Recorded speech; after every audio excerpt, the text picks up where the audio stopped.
여러분 안녕하십니까? 선거가 중반에 접어들면서 많은 정치 변화가 일어나고 있습니다. 바로 우리 김문수 후보님이 어제는 TV 토론을 했죠. 그 TV 토론에서는 여러 가지 실익이 있는데요. 우리가 보기에는 영화를 보나 드라마로 같으면은 이준석이가 어제는 주인공이 됐겠죠. 그러나 우리는 이게 드라마가 아니고 이건 선거 유세고 선거에서 TV 토론이라는 것은 누가 얼마나 팩트를 찌르고 얼마나 정직하고 얼마나 소신 있고 얼마나 준비가 돼 있냐 이런 걸 보는 거죠. 그런데 거기에서는 이제 이재명은 오물조물하면서 전혀 대답을 잘 못하고 뭡니까 또 이렇게 국민의힘 출신들은 한쪽으로 갖다 몰아붙인다 뭐 이런 거 한쪽만 생각한다 이런 아주 뭐 좀 개멸 같은 그런 이야기를 하면서 점수를 다 깎아먹고 결국 지금 전원자가 대통령 되면은 나라가 어떻게 되겠느냐 아주 걱정되는 어떤 뭡니까 드라마의 막장 드라마 같은 그런 걸 보이게 됐죠. 그래서 이정현 전 선대위원장이 지금 전 국회의원이죠. 지금 뭡니까 어제는 우리 김문수 후보님이 완승이다 이렇게 지금 평을 내리고 있는 거죠. 그리고 바로 개헌 드라이브를 걸면서 바깥에 있는 손학규, 이낙연 뭐 그리고 이제 또 이렇게 뭐 전체 저쪽에 좀 이렇게 빅텐트를 치는데 보석을 깔았고 다음번에 정치 토론 이렇게 할 때는 바로 개헌 드라이버를 이제 개헌은 얘기는 했는데 이재명이 언제야 어떻게 하겠다 이런 거는 전혀 내용이 없죠. 그렇지 않습니까? 그런 내용에서 핵심을 찔렸다. 다음에는 이제 개헌을 가지고 어떤 뭡니까 드라이버를 강하게 걸 수가 있다. 그러면 이재명은 또 우물쭈물 빠져나가고 대충 넘어가려고 하는 이런 데에서는 중도층에서는 굉장히 점수를 깎아 먹을 거다. 이런 총평이 있고요. 그 다음에 우리가 옛날에는 뭡니까 윤석열 대통령이 선거할 때 대파로서 상당히 예를 먹었지 않습니까? 이것이 대파가 얼마냐 그냥 990원 평균적으로 그 대파로 완전히 뭡니까 옛날에 그래서 정청래가 고속도로 휴게소 팔을 묶고 팔을 썰어 묶고 이렇게 파 가지고 얼마나 애를 먹이고 했습니까? 지금은 커피값 1,200원 제로 1,120원이죠. 120원이 상당히 어떻게 요리를 하느냐 정치 공학적으로는 상당히 공격이 예상이 되고요. 저자들이 그 대파로 해서 얼마나 그 고생을 시켰습니까? 그렇지 않습니까? 그래서 지금도 그 정청래가 고속도로 휴게소에서 남해내 대파 여물면서 놀리던 그런 영상이 지금도 생각이 나거든요. 그래서 이재명이가 지금 전혀 시장 가격을 모르는 대파처럼 그렇죠. 그때도 대파도 할인할 때는 그렇게 990이나 하거든요.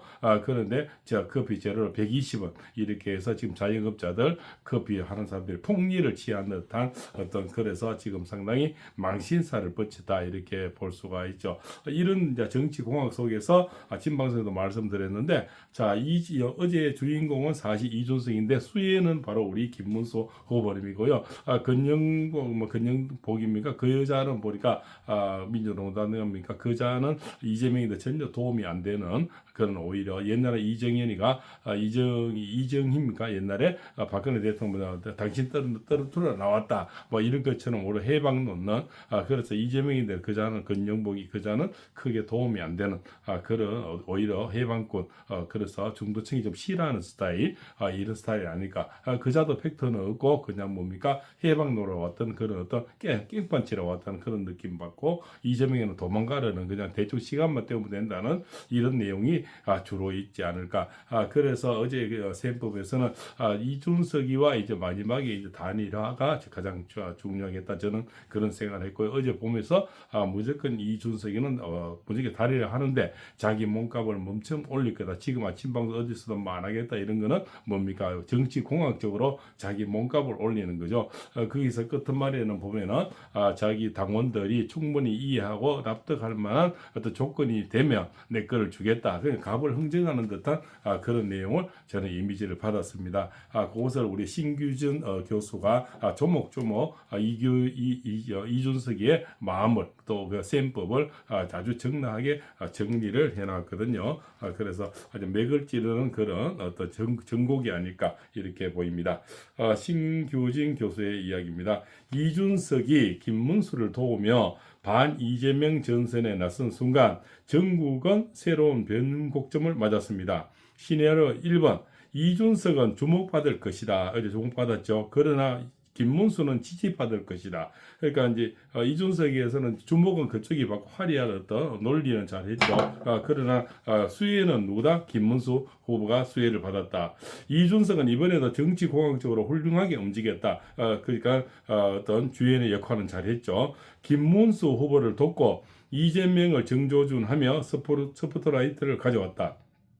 하지만 스포트라이트가 곧 지지율로 연결되지는 않는다. 어제서 그렇게 뭐 어떤 논리를 잘해서 지지율이 팍 올라가는 이런 건 아니다 이런 얘기고요. 그는 여전히 많은 유권자들에게 말은 잘하는데 믿기 어려운 정치인이다. 말은 버지런한데 과연 그럴까 하는 아주 이준석에 대한 어떤 느낌. 그냥 그렇게 와닿지는 않는다 이런 얘기죠. 반면 김문수 후보는 진짜 싸우고 있는 사람이라는 감정적 공감대를 얻는다. 선거는 결국 논리가 아니라 감정으로 결정된다. 김문수에게는 명분이 있고 이준석에게는 계산이 있다. 그렇습니까? 김문수 후보님은 결국 명분을 찾고 이준석에게는 계산을 앞두고 있다 이런 얘기죠. 이 국면에서 이재명이 가장 두려워하는 건 이준석의 부상이 아니라 이준석이 김문수를 돕는다. 이준석은 단일화를 하고자 한다는 프레임 형성이다. 이준석은 주목받을 것이다. 그러나 김문수는 지지받을 것이다. 시나리오 2. 이준석 신도림이 터진다. 이준석의 돌파력, 화법, 젊은 감각이 다시 팬덤을 자극하고 김문수에게 갈 표가 이준석에게 쏠린다. 이재명의 지지층은 견고하게 유지되고 결국 보수표만 쪼개지는 구도로 김문수의 존재감은 급격히 약화된다. 이준석은 단일화 없이 완주하고 이후 국민의힘과 합당 혹은 이재명과의 전략적 연합 등 다양한 경로를 두고 정치적 공간을 넓힐 수가 있다. 사실 이제 1번하고 2번 개선 완전히 다른데요. 이준석은 절대 단일화 안 하고 자기 몸값을 키워서 아니 뭐 국민의힘이 폭망하거나 하면은 그때 단일화하다든가 뭐 이런 안 그러면 저쪽에 이준석이 또 뭡니까 이재명이 당하고 하는 이런 이제 시나리오를 얘기하는 겁니다. 이준석 입장에서는 최상의 그림. 김문수는 안팎에서 고립되고 시나리오 3. 이준석 리스크가 커진다. 이준석의 존재감이 커지는 걸 본 이재명 측은 좌파 매체들을 활용해 명태균 리스크 등을 사법 리스크로 본격적으로 부각시킨다. 이준석이 계속 김문수 도우미 역할을 하며 반 이재명 전세를 강화할 경우 좌파는 더 이상 이준석을 방치하지 않고 공격 대상으로 삼게 된다. 이 경우 김문수는 반사 이익을 얻으며 중심에 서게 된다. 이재명이 공격이 이준석의 발목을 잡고 김문수에게 다시 기회가 돌아갈 구도 모든 것을 지지율이 결정한다. 이렇게 얘기를 되는 거죠. 그래서 이준석이 이제 선택이 이제 아주가 앞으로가 굉장히 관심도가 되고요.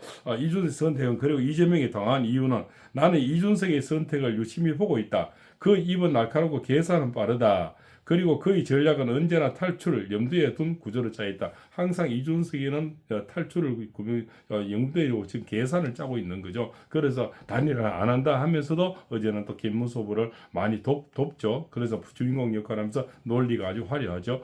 그러면서 수혜는 김문수 후보님 이제 얻고 그런데 쌤은 이준석 머릿속에는 항상 쌤을 지금 가지고 있는 거죠. 그자는 어차피 요번에 대통령 하려고 나오는 건 아니니까 몸값을 키워서 다음에 당이 필요한 거죠. 당의 힘이 필요한 거라면 합니다. 그래서 요 아주 계산이 상당히 셈법이 복잡하다. 이준석은 과거 이낙연과 일시적으로 손을 잡은 적이 있다. 그러나 그는 오래가지 못했다. 그는 재빨리 이낙연을 손절했다. 왜 그랬을까? 이준석의 지지층은 이준석이 좌파와 손을 잡는 순간 그를 바로 손절한다. 그러니까 이준석이 지지하는 그 2030 세대들도 이 뭡니까 이낙연이 나왔을 때 좌파를 무조건 싫어하는 그런 부르기 때문에 결국 이재명 쪽으로는 가지는 못한다. 단지 이쪽으로 힘을 많이 키워서 이쪽 국민의힘과 단일화하는데 자기 지분을 크게 가져가려고 하는 것이 제 눈에도 보인다는 거죠. 그들은 자신을 보수라고 믿고 있고 윤석열에게서는 배신감을 품고 있으며 철저하게 반PC 정서로 무장되어 있다. 그들에게 이준석은 일종의 아바타다. 이준석은 그것을 누구보다 잘한다. 그는 좌파에서는 주류가 될 수 없다는 걸 이미 깨달았다. 그러니까 이준석은 어차피 좌파로 가면은 자기가 주류가 될 수 없는 거죠. 그럼 여기서 몸값을 키우면 여기는 그 다음에 김용태, 원희룡, 오세훈, 뭐 안철수 이런 분들 남자성과 잠룡들이 거기는 이 사람이 이준석이는 오늘 몸값을 많이 키워버리면 마지막에 극적인 단일화를 하게 되면은 이준석이는 여기서는 그 뭡니까 캐스팅 보트에 큰 역할을 하게 되고 정치인으로서 큰 역할인데 저쪽에는 가봐야 어차피 대우를 못 받는다는 거죠. 그냥 뭐 악어 때에 그냥 한 마리 들어가봐야 아무 포시가 없는 거죠. 그래서 캐스팅 보트형 정치인이 될 수 없다는 것을 자각했다. 뭡니까? 보수라는 걸 인정하게 된 거고요. 그러나 김용희처럼 이리 왔다 갔다 했다가는 이준석은 결국은 뭡니까? 개꼴 되는 길을 이미 알고 있다. 그죠? 그 자각 이후 그는 확실한 목표를 정했다. 보수로 돌아가고 지분을 확보하고 컴백하겠다는 것이다. 제가 아침 방송에 말한 겁니다. 확실한 목표를 설정하고 보수로 돌아가는데 지분을 크게 가지고 들어가겠다 이런 거죠.